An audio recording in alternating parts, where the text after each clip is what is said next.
Well, joining me live is another big player now in terms of this election, Shadow Defence Minister Andrew Hastie. Thanks for getting up so early in Perth, Andrew Hastie. Might not be your birthday, but you haven't made a sacrifice for Sunday agenda. Let's start with your announcement today. You would purchase $3 billion of fighter jets. What's behind this and where will you get the money? Well, under Labor, Defence Minister Richard Marles has presided over $81.6 billion worth of cuts to defence, which included the 4th Squadron of the Joint Strike Fighter, or the F-35, 28 of them. And so what we're doing today is we're announcing that we will restore the Air Force, that 4th Squadron. We're going to invest in defence and we're going to rebuild the Defence Force, which has been run down under Labor. Does this mean we're in for a khaki election? Look, I think the election will be fought on a range of issues, but what is clear that under Labor, our Defence Force has been driven into the ground. Morale is at an all-time low. We have a recruiting crisis, we have a retention crisis, we have a readiness crisis.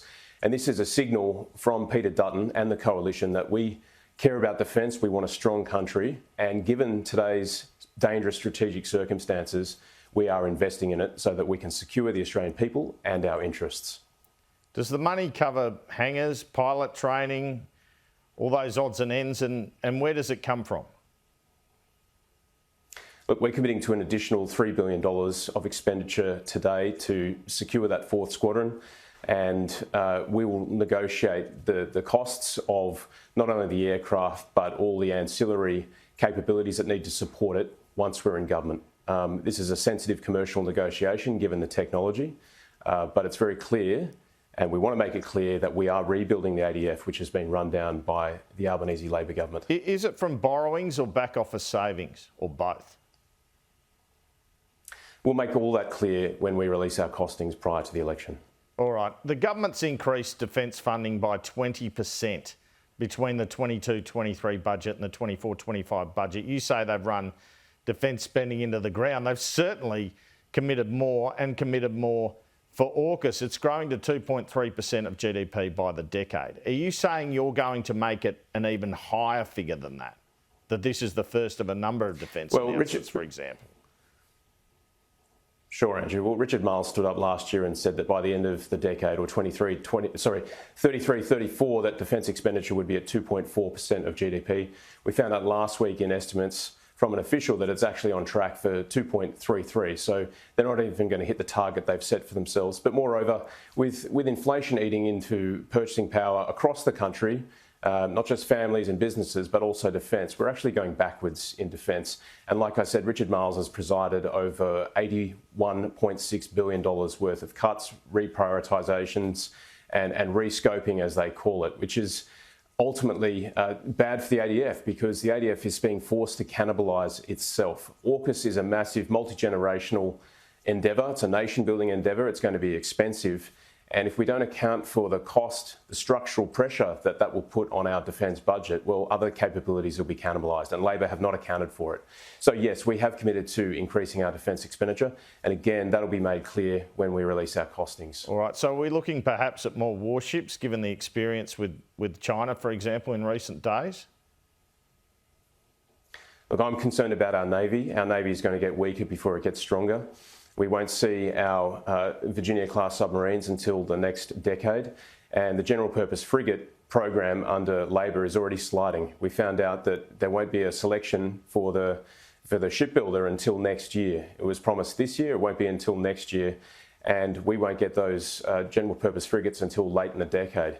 We've got a very old Anzac class of frigates. We've already had to decommission one. And we're going to get weaker before we get stronger under Labor because they're not making the necessary decisions and they're not accelerating those decisions, which is critical. Mr Hastie, will you be able to accelerate that, or it's just not that easy?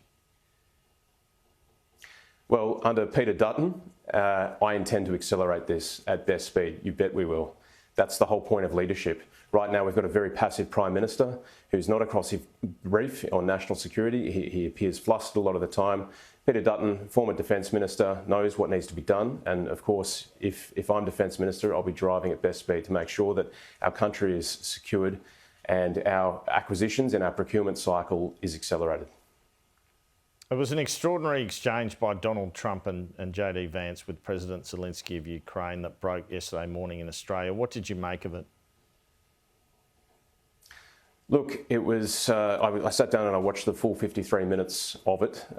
It was a very heated exchange towards the end. I think there's two things I want to make clear. Number one is that Australia stands with Ukraine. We've always stood with Ukraine since Russia's illegal, immoral and unjustified invasion of Ukraine in February 22. That's why we provided diplomatic, political, military and humanitarian aid to the Ukrainians. And we want to see Ukrainian sovereignty upheld in any peace settlement. So that's our position. But I think what we saw yesterday in the Oval Office is a very different US approach to security and trade. I think President Trump is rebalancing the terms of trade and security, and that has implications for Australia.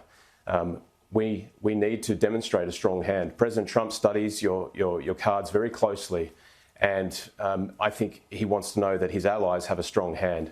What does a strong hand look like? Well, I think that means investing in our Defence Force. And that's why today's announcement of the F-35s, which has been in the works for many months, sends a strong signal, not just to the region, but also to a critical partner like the US, that we're not a free rider, we're actually a heavy lifter, and we're going to invest to take care of our own security, not be dependent upon the United States all the time. Well, you're right that he talks about cards, but President Trump and the Vice President were telling President Zelensky he wasn't grateful enough for America's support and that his country would have been overtaken quickly without US military support. Is that true in your view? Look, we supported Ukraine with Bushmasters. We urged the government to commit our retiring Abrams tanks, 49 of them. They won't be given until later this year, which is a disgrace in my view. They should have been given to the Ukrainians a long time ago. That's why we've supported Ukraine, because they needed our help. But they demonstrated they could stand on their own 2 feet. But of course, this is a war of attrition, and they've needed a lot of military, material and humanitarian aid, which the Australian government has been happy to give it, first on the coalition and then Labor, and we've been bipartisan on that approach. Well, do you believe President Zelensky President Zelensky's fighting for his country? He's fighting for his country. I'm not going to comment on an exchange between President Trump and President Zelensky. Of course, we support Ukraine. Of course, we have supported them literally with military and material aid over the years. There's a lot to play out still, and we just hope we can get some sort of peace settlement that upholds Ukrainian sovereignty in the process. Because this is an extremely tricky foreign policy, no matter whether you win or Anthony Albanese does, isn't it? Where are we at as a country if we have to disagree with the US administration on this and yet still have an alliance, still have AUKUS and try to prevent tariffs on our country? Well, that's right. Like I said, President Trump is rebalancing the terms of trade and security, and we need to have a strong hand. And we've got a very passive Prime Minister. We saw that on full display last week, where he was flustered, he wasn't across his brief. He should have gone to President Trump's inauguration. He should have been there to build that relationship, and we have to demonstrate that we have a strong hand. Andrew, if you watched that video as well, you saw President Trump talk a lot about raw earths, or I think he meant rare earths. We have an abundance of rare earths. We have 4% of the world's reserves. We actually have a very strong hand. We have a strong hand when it comes to rare earths, and we also have a strong hand with our alliance with the United States, with the strategic depth that we've provided for many years now. But the signal is very clear from the Trump White House. Don't be a free rider, be a heavy lifter, invest in your own security, invest in the Defence Force, and that's what we're doing today by announcing the 4th Squadron of F-35 Joint Strike Fighters. Just on this Chinese live firing incidents, the government says the Chinese are complying with international law, that Australia does all sorts of exercises in the South China Sea. Do you see any equivalence there? No, I don't see any equivalence. If we have done live fire, my understanding is it's always been deconflicted, it's been coordinated, and it's been very controlled, always part of a larger multilateral exercise. Nowhere near Chinese waters and no disruption to Chinese commercial flight path. There is no equivalence here, and that's the key point. The Prime Minister, again, given his very passive approach and weak approach to leadership, was at pains to explain last week's incident away as being within the bounds of international law. That totally misses the point. It totally misses the point. It was an overt signal of military strength from the Chinese government, and it's a reminder to Australians that we can't take anything for granted. We are geographically isolated. We have very vulnerable lines of trade and communication. They need to be protected. The only way you can do that is by investing in your Defence Force, and that's why the Joint Strike Fighter, or the F-35, is an excellent platform for maritime strike, and we're investing in that for the future. We're building on an already strong Air Force with further capability. Mr Hastie, it sounds like there is a budget now in May election, just from my report and Jim Chalmers' comments about the budget. What do you think that says about the political contest at the moment, just briefly? I think they're looking for an answer. I think the Albanese government is casting around for an answer because they're in trouble, and they're hoping that with more runway they can land this plane. But I've got to be honest, people out here are doing it tough. We've had 4,000 hospitality businesses go under. We've had 27,000 small businesses go under Labor. Our Defence Force is going backwards. Families are doing it really tough. Gas prices, electricity prices, grocery prices, insurance premiums, school fees, everything is up. And this is because of Labor's homegrown inflation. And this will be a referendum on Labor's ability to manage the cost of living crisis that is impacting all Australians. All right, briefly, because I'm out of time. WA election this weekend. What sort of showing can we expect from the Liberals? Because Roger Cook's the hot favourite. What would you say to WA voters?